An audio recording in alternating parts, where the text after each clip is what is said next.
ورحمة الله وبركاته.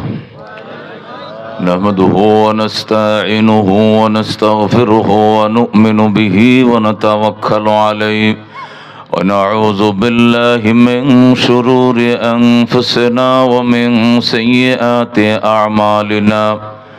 من يهده الله فلا مضل له ومن يضلله فلا هادي له. ونشهد أن لا إله إلا الله وحده لا شريك له. ونشهد أن سيدنا ومولانا محمدا عبده ورسوله. أما بعد فأعوذ بالله من الشيطان الرجيم. بسم الله الرحمن الرحيم. يرفع الله الذين آمنوا منكم والذين أوتوا العلم درجات. وقال رسول الله صلى الله عليه وسلم من يرد الله به خيرا يفقهه أو كما قال النبي عليه الصلاة والسلام. اللهم صل على محمد وعلى آل محمد كما صليت على إبراهيم وعلى آل إبراهيم إنك حميد مجيد. اللهم بارك على محمد وعلى آل محمد كما باركت على إبراهيم وعلى آل إبراهيم إنك حميد مجيد.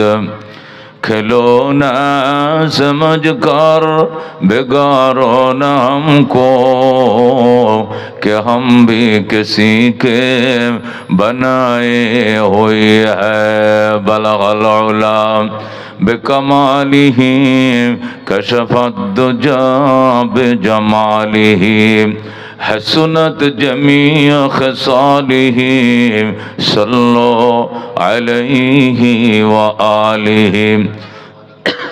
4 दिन के चांदनी अंधेरी रात है, सुन चंदे की चमक दिखने की बात है।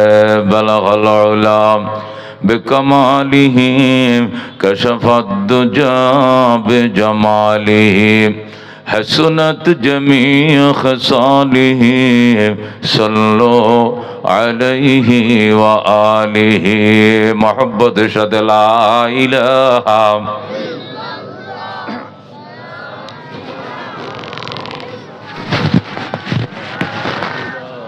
ला इलाहा इल्लल्लाह ला इलाहा।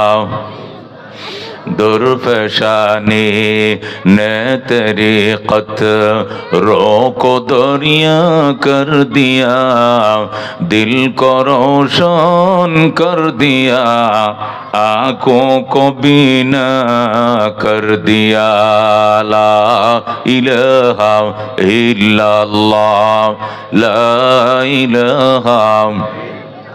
खुद न तेजो राह पर आओ रोके हादी बन गए, क्या नजर थे जिसने मुर्दों को मसीहा कर दिया। इलाहा इल्लल्लाह ला इलाहा। दुर्गा दरगा गैरुल्लाह बाजार माजार गैरुल्लाह। ला इलाहा इल्लल्लाह ला इलाहा इल्लल्लाह ला इलाहा इल्लल्लाह मुहम्मदुर रसूलुल्लाह सल्लल्लाहु अलैहि वसल्लम। अम्मा बादु फ़अऊज़ु बिल्लाहि मिनश शैतानिर रजीम। فأقيموا الصلاة وآتوا الزكاة واعتصموا بالله هو مولاكم فنعم المولى ونعم النصير বলেন আল্লাহু আকবার। মোহতারাম হাজিরিন, আমতল নুরানি হাফিজিয়া মাদ্রাসা ও এতিমখানার আয়োজনে হাফেজ ছাত্রকে পাগড়ি প্রদান উপলক্ষে আয়োজিত ওয়াজ ও দুয়ার মাহফিলের সম্মানিত সভাপতি উস্তাদুল উলামা, হাজার হাজার আলেম ওলামাদের উস্তাদ শেখুল হাদিস আল্লামা মুফতি আব্দুর রশিদ সাহেব দামাত বরকাতুহুম আলিয়া, ডাবল গোয়ালবাড়ি মাদ্রাসার শেখুল হাদিস এবং মহাপরিচালক মোহতামিম, আমাদের মাতার তাজ, আমাদের মুরব্বী, উনি এখানে আমাদের সামনে সভাপতি হিসাবে আসন অলঙ্কিত করেছেন, এবং বীর মুক্তিযোদ্ধা মোহাম্মদ শাহজাহান ভাই আজকে প্রধান অতিথি হিসেবে উপস্থিত থাকার কথা রয়েছে। আল্লাহর বান্দারা ইনশাল্লাহ আশা করতেছে আমার বয়ানের শেষ দিয়ে তারা আসবেন, আলোচনা করবেন, ওনাদেরকে নিয়ে আমরা আখিরে মোনাজাত করব। কথা কোন ঠিক কিনা? উপস্থিত রয়েছেন শুভ উদ্বোধক এবং অন্যান্য অতিথিবৃন্দ, উলামায়ে কেরাম, মুরব্বিয়ানে ইজম, বেরাদারানে ইসলাম, পর্দার আড়ালের পর্দানিশীন মা ও ভগ্নীগণ, আল্লাহর দরবারে অসংখ্য শুকরিয়া। 24 ঘন্টা ঘুম থেকে ওঠার থেকে নিয়ে আরেকবার ঘুম যাওয়া পর্যন্ত, চোখ ঠিক খোলার থেকে নিয়ে আরেকবার চোখ বন্ধ করা পর্যন্ত শুধু পাপ। কতক্ষণ ঠিক কিনা? শুধু পাপেই চলছে। আজকে মাহফিলে আসবো, এখানেও পাপ। আমার মা বোনরা, আমার মনে হয় সেই সন্ধ্যার সময় মাহফিলের কথা কইয়া স্বামীর থেকে বিদায় নিয়ে আইছে। কতক্ষণ ঠিক কিনা? 1-1.5 ঘন্টা খালি দোকানে ঘুরছে, ভিতরে ঢোকে নাই, কেনাকাটা করছে। কেনাকাটার জন্য মাহফিল নয়। কতক্ষণ ঠিক কিনা? এভাবে পরপুরুষের সামনে যাওয়া হারাম, হারাম, হারাম, কবিরা গুনাহ, কবিরা গুনাহ। কতক্ষণ ঠিক কিনা? যারা মাহফিল শোনার জন্য বাসার থেকে স্বামীকে, বড় ভাইকে বলে এসছি, সোজা প্যান্ডেলে ঢুকতে হবে, সোজা, ডানে বামে তাকানো যাবে না। যেদিকে তাকাইবেন শুধু গোনা আর গোনা। কতক্ষণ ঠিক কিনা? একটা যুবতী মেয়ে যদি দোকানে ঢুকে, ডাইনেও ছেলে, বামেও ছেলে, পিছনেও পুরুষ, পর পুরুষ, শরীরে ধাক্কা খায়, কবিরা গুনাহ হবে। সারা রাত ওয়াজ শুনে ওই সোয়াব হবে না, এক ধাক্কায় যে সোয়াব চলে যাবে। কতক্ষণ ঠিক কিনা? এগুলো আমাদের মাথায় রাখতে হবে। কি ফ্যাশন যে বের হলো, এটা 5 বছর আগেও ছিল না, এখন নতুন বের হয়েছে যে এখানে মাহফিল, এখানে মেলা। কতক্ষণ ঠিক কিনা? মেলা আগেও বইতো, কিন্তু মহিলারা ঢুকতে দেখি নাই, এই ইদানিং মহিলারা ঢুকতে দেখছি। কতক্ষণ ঠিক কিনা? পুরুষের তুলনা মহিলা বেশি। মা বোনরা তওবা করে যাবেন আজকে, যে তওবা কাটছে কান ধরে জীবনে, আর মাহফিলের নামে কোনোদিন দোকানে ঢুকবো না। দোকান তো সখীপুর সারাদিনই আছে, দোকান তো আমতুল বাজারে সারাদিনই পাওয়া যায়। কতক্ষণ ঠিক কিনা? এখানে কেন ঢুকতে হবে? এটাও শয়তানের আলাদা একটা ধোঁকা, একটা প্রতারণা। আল্লাহ তাআলা আমাদেরকে পাপ মাফ করে দেখ, জোরে কোন আমিন।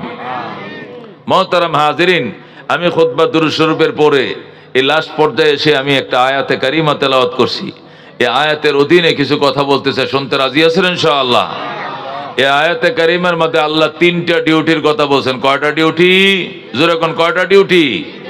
1 নম্বর ডিউটি, ফাকিমুস সালাতা ওয়া আতুজ যাকাতা ওয়াতাসিমু বিল্লাহ। ফাকিমুস সালাতা ওয়া আতুজ যাকাতা ওয়াতাসিমু বিল্লাহ হুয়া মাওলাকুম ফানি'মাল মাওলা ওয়া নি'মান নাসির। বলেন আল্লাহু আকবার। আল্লাহ কো 3টা ডিউটি পালন করবা। কয়টা ডিউটি? 1 নম্বরে নামাজ কায়েম করো। কি করব? নামাজ কায়েম করব। 2 নম্বরে ওয়া আতুজ যাকাত, যাকাত আদায় করো। 3 নম্বরে ওয়া তাসিমু বিল্লাহ, আল্লাহকে শক্ত করে ধরো। কাকে শক্ত করে ধরো? আল্লাহকে। 1 নম্বরে নামাজ কায়েম করতে হবে, 2 নম্বরে যাকাত আদায় করতে হবে, 3 নম্বরে আল্লাহর উপরে পরিপূর্ণ আস্থাশীল হইতে হবে। কার উপরে? আল্লাহর উপরে। 3টা ডিউটি যদি করতে পারো তাহলে 3টা পুরস্কার। কয়টা পুরস্কার? 1 নম্বর পুরস্কার হলো হুয়া মাওলাকুম, আল্লাহ নিজেই হবেন তোমাদের গার্জিয়ান, অভিভাবক। যেরকম আল্লাহু আকবার। 2 নম্বর ফানি'মাল মাওলা, উনি শ্রেষ্ঠ অভিভাবক। ওয়া নি'মান নাসির, উনি হবেন শ্রেষ্ঠ সাহায্যকারী। সুবহানাল্লাহ। ডিউটি তিনটা, পুরস্কারও তিনটা। ডিউটি কটা? তিনটা, পুরস্কারও তিনটা। এক নম্বর ডিউটি হলো ফাকিমুসসালাহ, নামাজ কায়েম করো। নামাজ কি করতে হবে? কায়েম করতে হবে। নামাজ পড়তে বলে নাই, কায়েম করতে বলছে। কায়েম করার অর্থ কি না পড়া? কায়েম করার অর্থ কি না পড়া? কায়েম করার অর্থ পড়া, কিন্তু কায়েমের ব্যাখ্যা কি? কায়েম করার অর্থ হলো নামাজ নিজে পড়া, নিজের অধীনস্থদেরকে নামাজ পড়ানো। সুবহানাল্লাহ।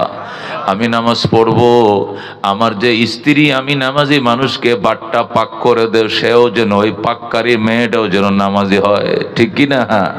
আমি নামাজ পড়বো, কিন্তু যে স্ত্রী আমাকে খাবার পাকায় দেয়, এটা তো ইউজ, পর্দা নাই, পুশিদা নাই, নামাজ নাই, ওযু নাই, গোসল নাই, রাত্রে নাপাক হয়, সকাল 10টায় গোসল করে, সারা রাত নাপাক থাকে, এই মেয়েটার হাতে রান্না যদি তুমি খাও, তাহলে তুমি নামাজ জোহর পড়লো, আসর মন থাকতো না, আসর পড়লো মাগরিব ছুটে যাবে, মাগরিব পড়লো এশা না পড়ে ঘুমায় যাইবা, কারণ এটা লুজ কানেকশন হয়ে যাবে, কানেকশনটা গাঢ় হবে না, ঠিক কিনা? কারণ ইবাদত কবুল হওয়ার পূর্ব শর্ত হলো হালাল, হালাল, হালাল। তুমি যে মেয়েটার হাতে রান্না খাইছো, এই মেয়েটা বেনামাজি। যে মেয়েটা রান্না খাইছো, এই মেয়েটা বেপর্দা। যে মেয়েটা রান্না খাইছো, এই মেয়েটা টাইম মতো পবিত্র হয় না, রাত্রে নাপাক হয়, দিনের দুপুরে গোসল করে, এই অর্ধেকটা দিন অর্ধেকটা রাত সে নাপাক শুয়ে থাকে, হবে না।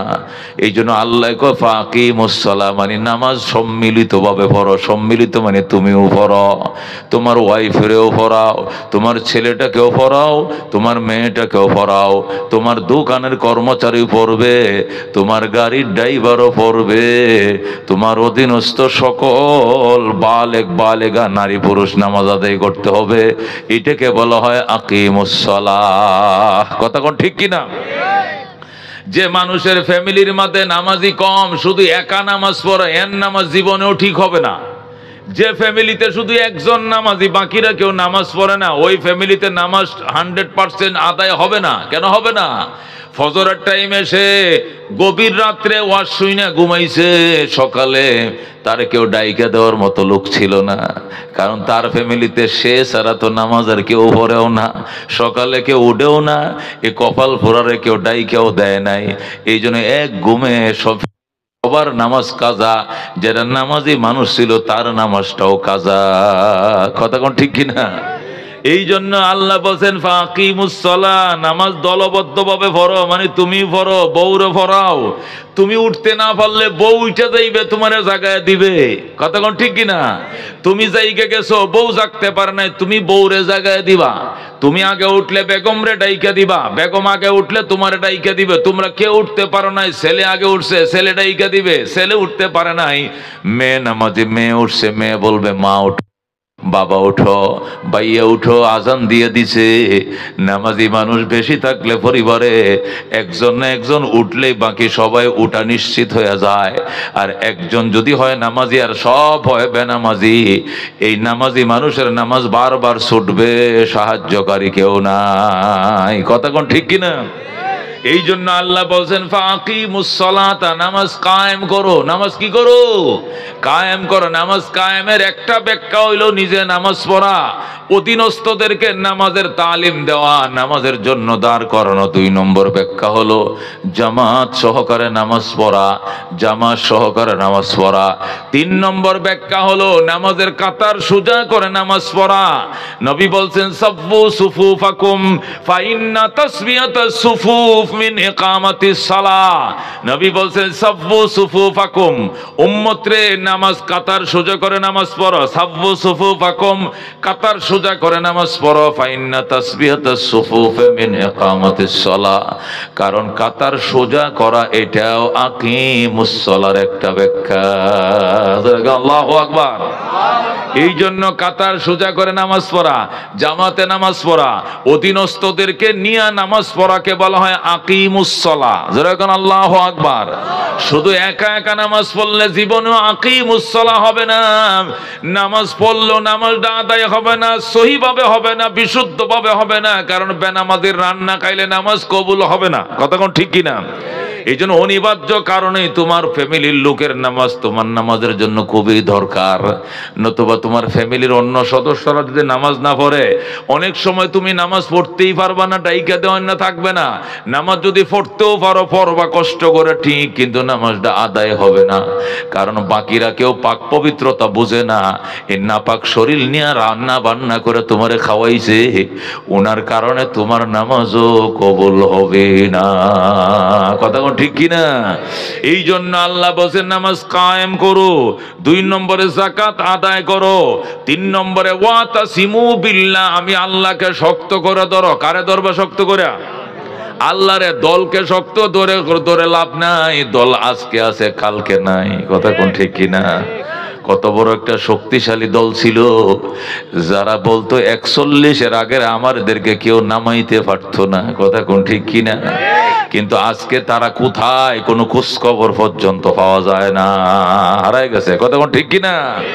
এই জন্য বিএনপি আছে আজকে কালকে নাই, আওয়ামী লীগ আইতেছে কালকে নাই, জাতীয় পার্টি আইতেছে কালকে নাই। দলের উপরে আস্থা নাই। আস্থা কার উপরে? মালিকের উপরে। কার উপরে? আল্লাহ কো ওয়াতাসিমু বিল্লাহ, 1 নম্বরে নামাজটা কায়েম করবা, 2 নম্বরে যাকাতটা আদায় করবা, 3 নম্বরে ওয়াতাসিমু বিল্লাহ, আমি আল্লাহকে শক্ত করে ধরবা, মানে আমার প্রতি তোমার ঈমান আস্থা অবিচল রাখবা, মজবুত রাখবা। কুহে টল্লত, পাহাড়টা নড়ে যায় বিশ্বাস করা যায়, কিন্তু মুমিনের ঈমান নড়া এটা বিশ্বাস করা যায় না। কথা কোন ঠিক কিনা? ইমানদার ঈমান নড়বে না। ইমানদার আল্লাহর উপরে অটুট বিশ্বাস রাখবে। ঠিক কিনা? দোস্ত, আমারে খাওয়ায় কে? আমারে ফালে কে? বাবা দেওয়ানবাগি ফলে না রাজারবাগ শরীফ না ভান্ডার শরীফ? আল্লাহ শরীফ ছাড়া আর কোন শরীফ না। কথা ঠিক কিনা? আমারে ফালে কে? আমারে খাওয়ায় কে? আমার হায়াতের মালিক কে? আমার মৌতের মালিক কে? ক্ষমতায় বসায় কে?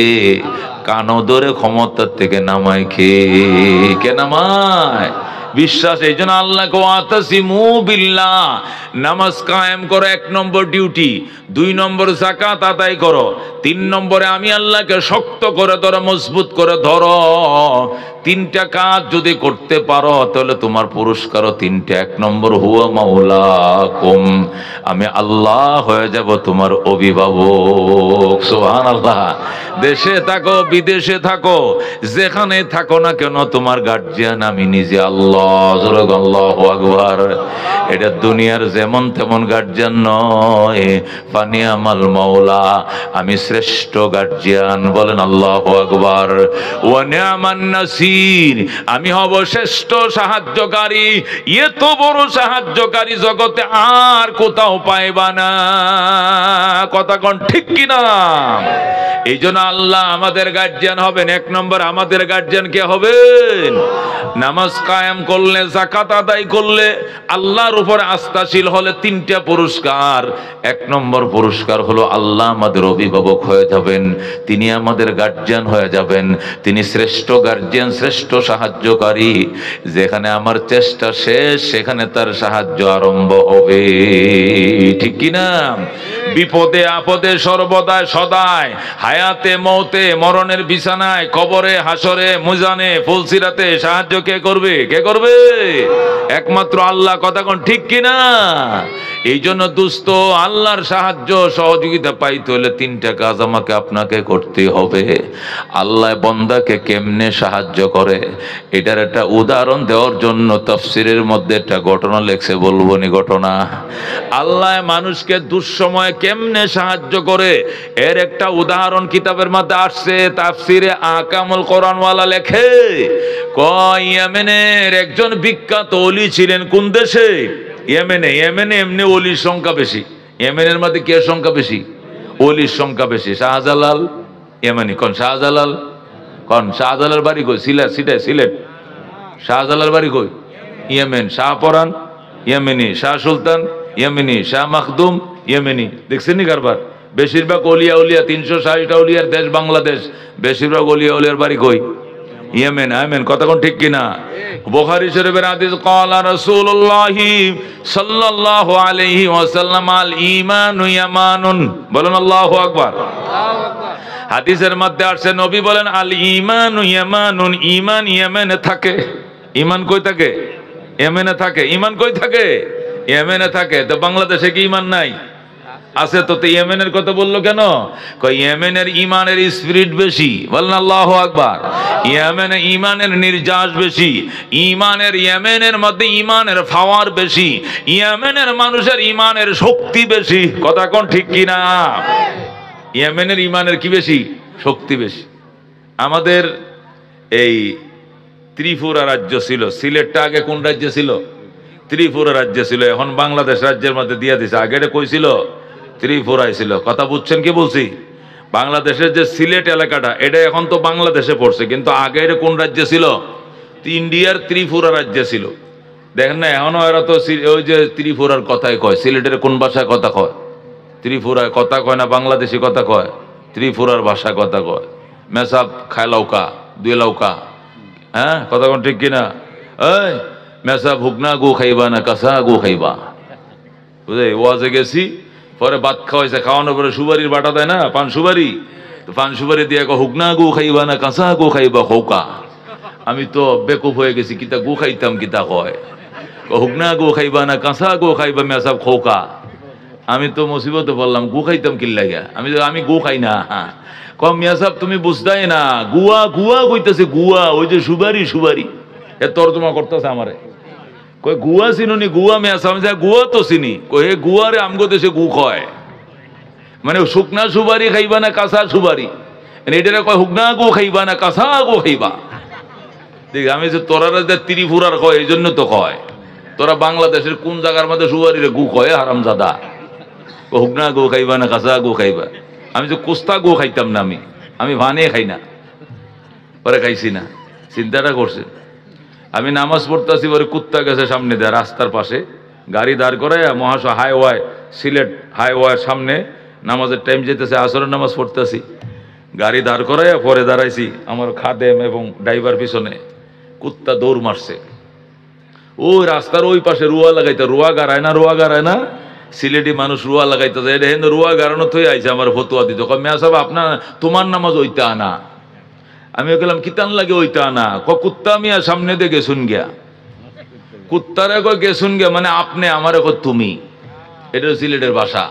তোমার নামাজ ওইটা আনা, কুত্তা মিয়া সামনে দিয়ে গেছুন গিয়া। আমি তোর ফতুয়া দিতে কইছে গেলা, তুই রুয়া লাগাইবে হেনে যা আরামজাদা। আমি কুত্তা গেছে, নামাজ হয়েছে না, না হয়েছে আমি বুঝবো, তোর কি বজান লাগবো? হে আমারে ফতুয়া দিতে আইছে। এই হলো হেদের ভাষা। এ মুসলমান, এই সিলেটে ত্রিপুরা রাজ্যের অধীনে সিলেট টাউনটা ছিল, মুসলমান ছিল সংখ্যা লঘিষ্ঠ, সংখ্যা গরিষ্ঠ ছিল হিন্দুরা ছিল প্রভাবশালী, সামান্য কিছু মুসলমান ছিল। এই মুসলমানদের মধ্যে একজন মুসলমানের নাম ছিল শেখ বোরহানউদ্দিন। কি নাম? শেখ বোরহানউদ্দিন। প্রভাবশালী সফল ব্যবসায়ী ছিলেন শেখ বোরহানউদ্দিন, প্রভাবশালী ব্যবসায়ী ছিলেন। বিবাহ করছেন, কোটি কোটি টাকার মালিক ওই আমলে। বিবাহ করছে, 20 বছর হয়েছে, কিন্তু সন্তান হয় না। কি হয় না? সন্তান দেয় না আল্লাহ। এই জন্য সে আল্লাহর দরবারে মান্নত করছে, আল্লাহ তুই যদি আমার একটা সন্তান দাও, গোটা সিলেটের সমস্ত মুসলমানকে দাওয়াত করে আমি আকিকা খাওয়াবো। সুবহানাল্লাহ। শেখ বোরহানউদ্দিন রহমতুল্লাহ আলাই নিয়ত করছে, ব্যবসায়ী মানুষ, পাকা বাড়ি, বিরাট বড় বাউন্ডারি করা বাড়ি, সিলেটে গৌর গোবিন্দ বাদশার শাসন চলতেছে। এমন অবস্থাতে নিয়ত করছে, আল্লাহ তার নিয়ত কবুল করছে, ছেলে সন্তান দিছে। সুবহানাল্লাহ। যখন ছেলে সন্তান দিছে, সে 20টা গরু কিনছে। কয়টা গরু? 20টা গরু কিনছে। সিলেটে তো অল্প স্বল্প মুসলমান, সব শহরের মুসলিম দাওয়াত দিছে। 7 দিনের মাথা আকিকা, সাখলাইতে মেজবান। আল্লাহু আকবার। শেখ বোরহানউদ্দিন গেট লাগাইছে বাড়ির সামনে, কারণ নিরাপত্তার ব্যাপার আছে। গৌর গোবিন্দ রাজার পক্ষ থেকে নির্দেশ জারি ছিল, গো হত্যা মহাপাপ। কি হত্যা মহাপাপ? গো হত্যা মহাপাপ। গরু জবে করলে 7 বছরের জেল এবং 50,000 টাকা জরিমানা। নানান জরিমানা ছিল, জেল ছিল। এই জন্য গেটে সব আটকায়া গরু 20টা বইল বড় বড় কিন্যা এরপরে জবে করছে। আর সিলেটের মুসলমানদেরকে দাওয়াত দিছে, সবাই দাওয়াত খায়া যাইবেন। গেট দিয়ে ঢুকবে, খেয়ে খেয়ে যাবে। যখন কসাইরা গরু বানাইতেছে কুটতেছে গরুর গোশত, 20টা গরু, বুঝেন না, মনে মনে গোশত, যখন গরু গোশত বানাইতেছে একটা কাক আইসা গোশতের টুকরা একটা নিয়ে গেছে, নিয়ে গৌর গোবিন্দ বাদশার বাড়ির দুয়ারে গোশতের টুকরাটা ফেলায় দিছে। যেখানে বাঘের ভয় সেখানে রাত ফুয়ায়। যে গৌর গোবিন্দ বাদশার নির্দেশ, গু হত্যা মহাপাপ, গরু জবে করলে 7 বছরের জেল, সেই রাজা গৌর গোবিন্দের সামনে নিয়া কে ফালাইছে? কাকে কি ফালাইছে? গোশতের টুকরা। যারা আল্লাহু আকবার। রাজা গৌর গোবিন্দ সে অগ্নি শর্মা হয়ে গেছে, তার পায়ের রক্ত মাথায়। কে রে, আমার দেশে এত বড় সাহস কার? গু হত্যা মহাপাপ, এটা রাষ্ট্রীয় আইন। এই আইনকে উপেক্ষা করে কে গরু জবে করছে, ধরে নিয়ে আয়। সিআইডি পুলিশ পাঠায় দিছে ধরে নিয়ে আসার জন্য। একটু পরে দেখা যায় শেখ শায়েখ বোরহানউদ্দিনকে অ্যারেস্ট করে হাজির করা হলো। শেখ বোরহানউদ্দিন আসছে, শেখ বোরহানউদ্দিনের স্ত্রীকে আনছে, এবং যে ছেলের জন্মের উপরে খুশি হয়ে আকিকার জন্য গরু কিনছে ছেলেকেও আনছে। আনার পরে কয়, তুমি গু হত্যা করলা কেন? কয়টা আমাদের ইসলামের বিধান, ছেলে দিলে মেয়ে দিলে আকিকা করাটা বিধান। বলে আল্লাহু আকবার। আল্লাহ আমাকে বিবাহর 20 বছর পরে একটা সন্তান দিছে, এই জন্য খুশি হইয়া আমি আকিকা করার জন্য, আমি ধনী মানুষ, এই জন্য গরু কিনছি, আকিকা করে সিলেটের মুসলমানদেরকে খাওয়াবো। বলেন আল্লাহু আকবার। গৌর রাজা গৌর গোবিন্দ ডাক দেয়া, তুমি কি জানো না গো হত্যা মহাপাপ? এই প্রদেশে গো হত্যা মহাপাপ, এটা নির্দেশ রয়েছে। তুমি নির্দেশ উপেক্ষা করে গরু জবা করলা কেন, হত্যা করলা কেন? ওই ছেলেটাকে নিয়ে আসো, যে ছেলের জন্মের উপরে খুশি হয়ে তুমি আকিকা করছো। ছেলেটাকে নিয়ে আসা হলো, ছেলে আসলো, ছেলের বাবা আসলো, ছেলের মা আসলো, ছেলেকে নিয়ে আসলো। আল্লাহু আকবার। এরপরে ওই ছেলেটাকে মা বাবার সামনে চাপাতি দিয়া খুশি খুশি করে কাইটিয়া কাক পাকালিকে বন্টন করে দেয়। নাউজুবিল্লাহ। এই ছেলে, যে ছেলের জন্মের উপরে খুশি হইয়া শেখ বোরহানউদ্দিন গরু কিনলো, আকিকা খাওয়াবে, এই ছেলেটাকে মা বাবার সামনে খুশি খুশি করে চাপাতিতে কাইটিয়া টুকরা টুকরা করে কাক পাকালিকে বন্টন করে দিয়ে দিছে। জোরে করে নাউজুবিল্লাহ। শেখ বোরহানউদ্দিন তার পুত্র সুখে, তার স্ত্রী জায়গায় স্পট ডেট, এক চিল্লান দিয়া হার্ট অ্যাটাক করে, সে হার্ট অ্যাটাক করে শেখ বোরহানউদ্দিনের স্ত্রী মারা যায়। আর শেখ বোরহানউদ্দিন নিজে দিল্লি পর্যন্ত, শেখ নাসিরউদ্দিন পর্যন্ত সে গেছে এই গৌর গোবিন্দ রাজার বিচার প্রত্যাশী হয়ে। আমার 20 বছর বিবাহর 20 বছরের মাথায় আল্লাহ আমাকে ছেলে দিয়েছে, এই ছেলের জন্মের উপরে খুশি হইয়া আকিকার জন্য গরু জবে করেছিলাম, অন্য বিলাসবহুলতার জন্য নয়। কিন্তু আমার ইসলামের বিধান গরু জবে করা, সেই গরু আমি জবে করার কারণে কেন আমার ছেলেকে হাজার হাজার মানুষের সামনে হত্যা করা হলো?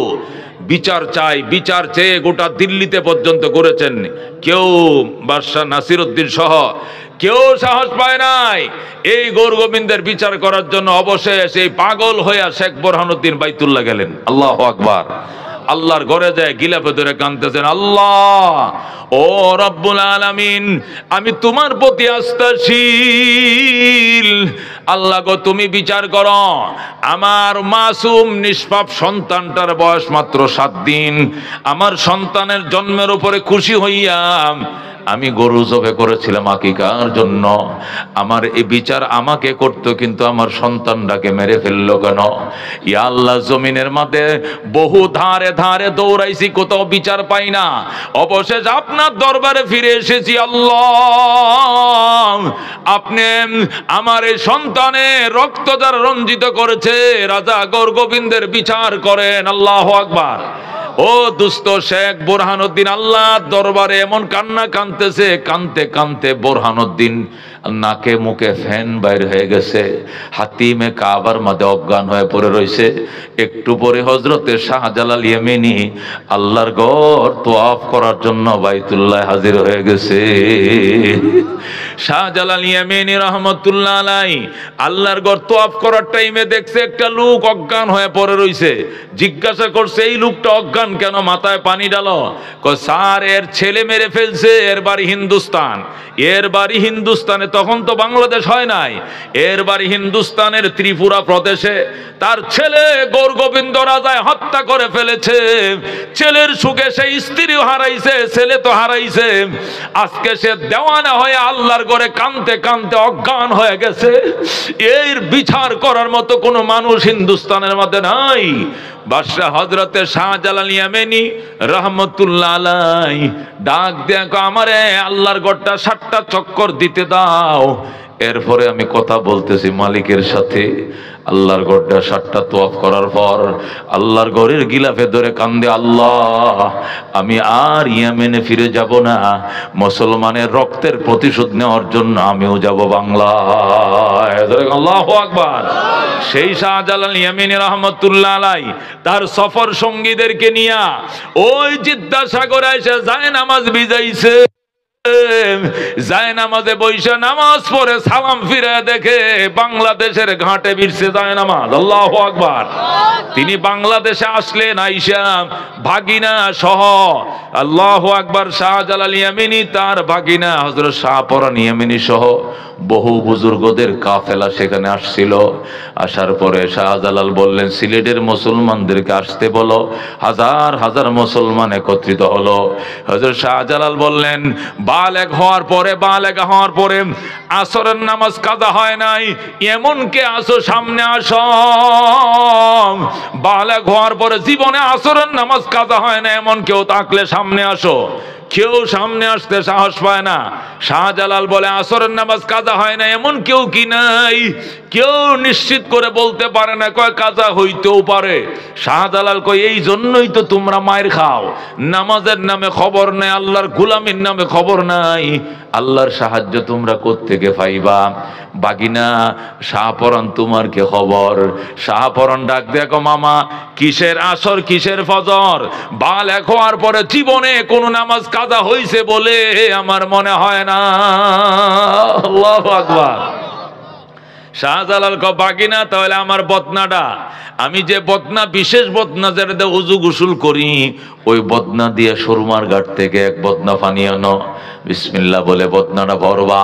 হযরত শাহপরান মামার বদনা নিয়ে সুরমা নদীর ঘাটে গেলেন, এক বদনা পানি ভরে নিয়ে আসলেন। শাহজালাল বললেন, আমি ওযু বানাবো। আল ওযু সিলাহুল মুমিন, ওযু ইমানদারের হাতিয়ার, এই জন্য আমি অস্ত্র দাঁড়াবো। আমি ওযু বানাবো মানে অস্ত্র দাঁড়াবো। আর তুমি কিবলার দিকে ফিরে ভাগিনা আযান শুরু করে দাও, আযান শুরু করে দাও। নদীর ঘাট থেকে বাগিনা ওযু বানাইয়া মামার জন্য এক বদনা ওযুর পানি আইনাম, মামার দিছে ওযু বানাইতে। বাগিনা আযান শুরু করছে, যেই বলছে আল্লাহু আকবার, প্রথম আল্লাহু আকবার বলার সাথে সাথে 4 তলার ভবনটা ধ্রিম ধ্রিম করে ভেঙে চুরমার হয়ে যায়। দ্বিতীয়বার আল্লাহু আকবার বলছে, 3 তলা নাই। তৃতীয়বার আল্লাহু আকবার বলছে, 2 তলা নাই। সর্বশেষ আল্লাহু আকবার বলছে, সর্বশেষ তালা সহ দুমড়ে মুসকে মাটির সাথে মিশে যায়। আল্লাহু আকবার। ও দোস্ত, একটা আজানের ধ্বনি হযরত শাহপরান আজান দেয়, শাহজালাল ওযু বানায়। হযরত শাহজালাল এখন ওযু বানায় শেষ করে নাই, ওযু চলতেছে আর শাহপরান আজানও শেষ হয় না, শুধু আল্লাহু আকবার 4 বার বলছে। গোটা সিলেটের মধ্যে কেমন যেন একটা ভূমিকম্প শুরু হয়ে গেছে। আল্লাহু আকবার। দোস্ত, হযরত শাহজালাল ইয়েমেনি রহমতুল্লাহ আলাইহি ডাক দিয়া কয়, রাজা গৌর গোবিন্দের বিরুদ্ধে আমার অস্ত্র ধরবো, তরবারি ধরবো। এটা তরবারির অপমান। এই তরবারি এই নাপাক শরীরের মধ্যে লাগানোর দরকার নাই। আজান দে বাগিনা, আজান দে। আমি শুধু ওযু বানাবো এতটুকুই যথেষ্ট। আল্লাহু আকবার। ছুটে আয় শাহজালালের নির্ভীক সৈনিকেরা, খতম কর গোবিন্দের ওই চেলা চামুন্ডা গোলা। শাহজালালের স্বপ্ন ছিল আল কোরআনের জ্বলবে আলো, কত ঠিক না? শাহজালালের স্বপ্ন ছিল আল কোরআনের জ্বলবে আলো, সে আলো ছড়িয়ে দিতে বিপ্লবেরই মশাল জ্বালা। ছুটে আয় শাহজালালের নির্ভীক সৈনিকেরা, খতম কর গোবিন্দের ওই চেলা চামুন্ডা গোলা। মারহাবা। ও দোস্ত বলতেছিলাম হযরত শাহজালাল ইয়েমেনি রহমতুল্লাহ ওনার বাড়ি কোথায়? ইয়েমেনে। ওনার বাগিনা শাহপরান ওনার বাড়ি কোথায়? ইয়েমেনে। বলতেছিলাম অধিকাংশ বুজুর্গদের বাড়ি কোথায়? ইয়েমেন। ইয়েমেন, ইয়েমেনের মাঝে আল্লাহর ওলি বেশি থাকে। এই জন্য বুখারী শরীফের হাদিস, নবী বলছেন আল ঈমানু ইয়ামানুন, ঈমান থাকে বেশি ইয়ামানে। কোথায় থাকে? ইয়ামানে। ঈমানের স্পিরিট বেশি থাকে ইয়ামানে, ঈমানের খজিনা ইয়ামানে। আল্লাহ নবী সাল্লাল্লাহু আলাইহি সাল্লাম মদিনা দখল করার পর সর্বপ্রথম তিনি ইয়ামেন দখল করছেন। সুবহানাল্লাহ। হযরত মুআজ ইবনে জাবাল রাদিয়াল্লাহু তাআলা আনহুকে ইয়ামেনের গভর্নর বানায় প্রথম পাঠাইছে। আল্লাহু আকবার। ও দোস্ত, আমি আপনাদের সামনে লম্বা বয়ান করব, আমার বয়ান না হইলেও আরো 1 থেকে 1.5 ঘন্টা চলবে, কতক্ষণ ঠিক কিনা? তো মেহমান এসে গেছেন, প্রধান অতিথি, বিশেষ অতিথিরা আসছেন, উনাদের তো অনেক জায়গা যেতে হয়। এই জন্য আমার পক্ষ থেকেই আমি অনার করলাম, উনাদেরকে দয়া